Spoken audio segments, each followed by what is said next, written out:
Hello everyone! Ito na naman po ang inyong lingkod si Reggie Altasin. Ito, magbabagong buhay na naman uli. Nadapa at muling babangon uli. Ganun naman talaga ang life. Sana sa pagkakataong ito, ay talaga naman po magtuloy-tuloy po ang aking journey ng paglulus ng weight. Actually, medyo na-open din ako pag sinasabihan talaga ako normally na ang taba-taba ko na. Masakit mang isipin pero totoo naman. Lalo na yung aking baby pillow. Sino ba ang may gusto ng ganito? Pero kasalanan ko rin naman kung bakit ako lumaki ng ganito. Although may 3 na akong anak, pero syempre, para na rin naman sa health ko.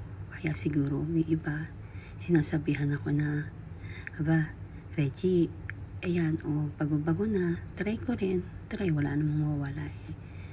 Try lang ng try. Sana sa pagkakataong to, totoo na. Kasi ang hirap kunin yung motivation eh. Ilang buwan ko lang gagawin, motivated ako. Sa huli, wala. Balik na naman. Kaya sa pagkakataong to, sana talaga maging malakas ang aking motivation.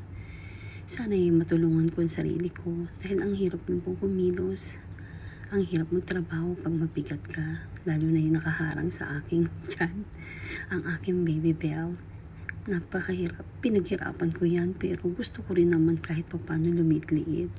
Hindi ko hinahangad na gumandang-gumanda katawan. Ang hangad ko lang ay maging healthy rin ako. Ang hirap din naman po kasi mag-isip. Lalo na yung mga lulutuin mo araw-araw. Healthy living, healthy living. Yan, yung sinasabi nga nila. Pero ayan, tingnan nyo. Ang sakit man sa mata. Kapag pasensyahan nyo na. Okay lang yan.